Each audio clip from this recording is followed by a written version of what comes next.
السلام علیکم۔ میرے ہاتھ میں وہ غلیظ ترین ٹرانسجینڈر ایکٹ ہے جو پاکستان میں پاس ہوا ہے، نیٹ پہ اویلیبل ہے، میں نے وہاں سے پرنٹ نکالا ہے۔ پہلے میں آپ کو یہ بتا دوں اس میں لکھا کیا ہے، پھر مزید بات کرتا ہوں۔ اس میں لکھا ہے a transgender main, transgender women, خواجہ سرا اور اینی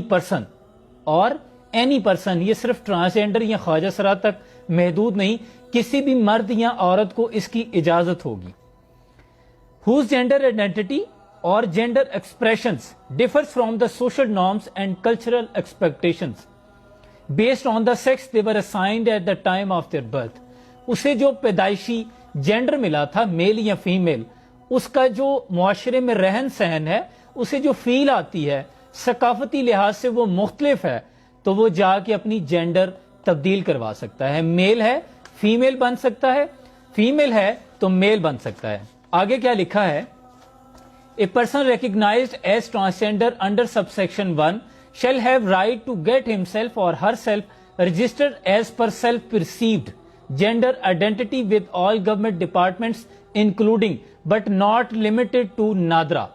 نادرا کے لیے صرف محسوس نہیں ہے، تمام اداروں پہ یہ اپلائی ہوگا کہ جو وہ محسوس کرتا ہے، اگر وہ رجسٹرڈ ہو چکا ہے تب بھی اس کو تبدیل کرنے کی اجازت ہے۔ اور 26,000 سے زائد اپلیکیشنز ابھی تک نادرا کو ریسیو ہو چکی ہیں، جس میں سے کچھ ایسی اپلیکیشنز ہیں جن کے 2 3 بچے ہیں، وہ مرد کہہ رہے ہیں کہ ہم عورت بننا چاہتے ہیں، ہمارے ساتھ زیادتی ہوئی ہے، ہمارا آئی ڈی کارڈ چینج کر دیا جائے، یعنی انہیں ہم جنس پرستی کی آزادی ہو، ہومو سیکشولیٹی کو پروموٹ کیا جا رہا ہے۔ آگے کیا لکھا ہے، a transgender persons already issue CNIC by Nadra shall be allowed to change the name and gender according to his or her self-perceived identity, the CNIC CRC driving license passport in accordance with the provision of the Nadra Ordinance 2000۔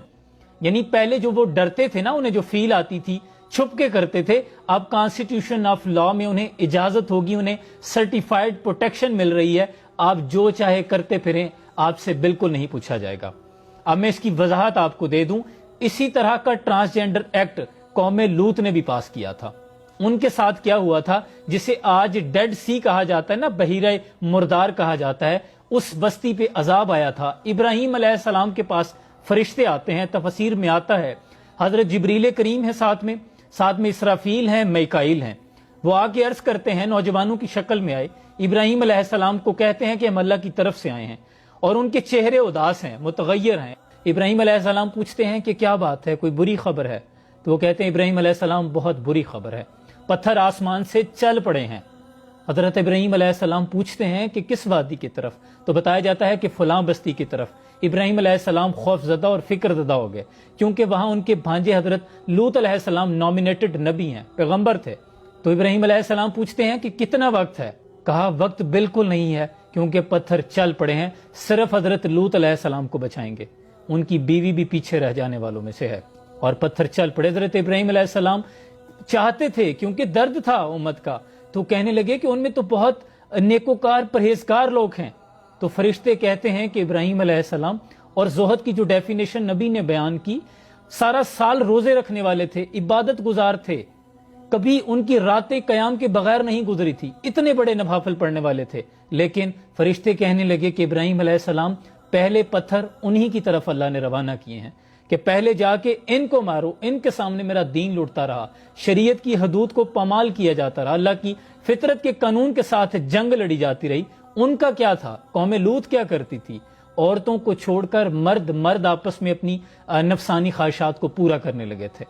اسی کو homo sexuality جس کو promote کر رہے ہیں آج۔ استغفر اللہ، کیا لوگ یہ قرآن نہیں پڑھتے؟